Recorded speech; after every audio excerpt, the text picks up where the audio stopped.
Բարև ձեզ սիրելի հայրենակիցներ, եթերում Արևմտյան Հայաստանը հեռուստատեսության լուրերին հերթական թողարկումն այսօրվա ծրագիրն է։ Հայ-իրանական սահմանը 1920-ից ժառանգված գիծ վեշթա 1991-ից Western Armenia շաբաթ հաթերթին 107-րդ համանadուս եկալ։ Արևմտյան Հայաստան ազգային ժողովին պերվինիստը Բաքու անպատիժ հանցագործության կրկնություն, Թուրքիայի երկարամյա պատերազմը ազգային փոքրամասնությունների դեմ, Հովհաննես Օզնեցի Սուրբ կանոնագետը ում վարպետը հայ միջնաշխարհի մշակույթում ու դիվանագիտությունում Հրանձինքի հիշատակին զրուցաշար հունվարին ու տեստ Արցախի խոհանոցից Կուրկուտ։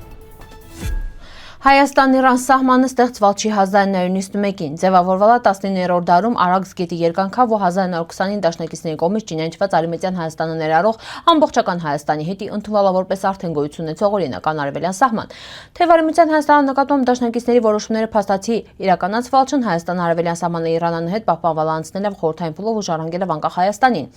Այս սահմանը մնացել է երևաբանորեն անժխտելի ու հիշեցնում է վեր հայկական պետականության որոշ սահմաններ շատ ավելի քյոհին են, քան խորհրդային կամ հետխորհրդային կարգավորումները։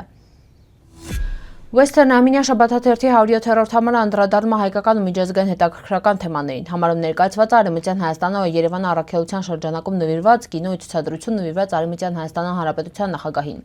Համարը կարևորում է նաև Արցախում մշակութային ժառանգության պաշտպանությունը, Բաքվից սպառնացող վտանգների պայմաններում ՅՈՒՆԵՍԿՕ-ի մշակութային ժառանգությունը պահպանող կոմիտեի անդամները ընդգծում են հայկական մշակութային ու պատմական արժեքների անգնահատելիությունը։ Համարում ընդգրկված են նաև Անի 1001 եկեղեցիների քաղաքը ներկայացնող նյութեր ու Լուիս Մորենո Կամպոյի գործողության կոչ միավորվին կանոն արդարության ու խաղաղության հոդված վերը կոչանում համաշխարհային հանրությանը միանալ հայ ժողովրդի արդար պայքարին ու խաղաղության հաստատմանը։ Western Armenia շաբաթ հաթերթը հրատարակվում է հայերեն, թուրքերեն, անգլերեն ու ֆրանսերեն լեզուներով Western Armenia TV սայթում։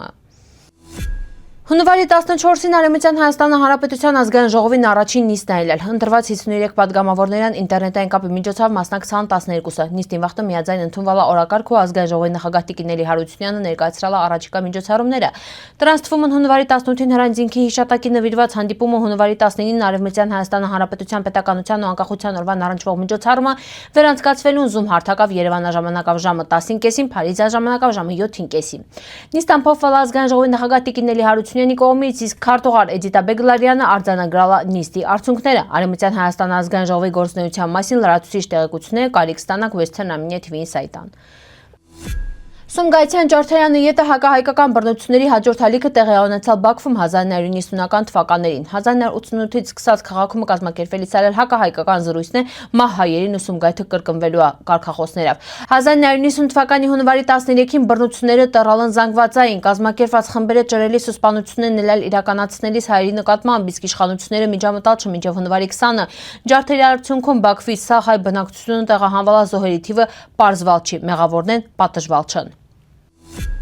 Թուրքիան հաճախ ներկայացվում է որպես քաղաքակրթությունների կամուրջ, բայց իրան պատմությունը նշանցատան պետական մակարդակով իրականացված համակարգված ճնշումների, հայերի, հույների, հրեաների ու ասորիների դեմ։ 1942 թվականին Ստրուման նավի ուղևորներին Պաղեստին հասնելի արգելքը ու նույն տրնվա հարստության հարկը ոչ մահմեդականներին ենթարկան տնտեսական կործանման, բռնի աշխատանքի ու մահվան վտանգի։ Այս փաստերը վկայում են փոքրամասնությունների նկատմամբ երկարամյա նպատակային ու համակարգված քաղաքականության մասին։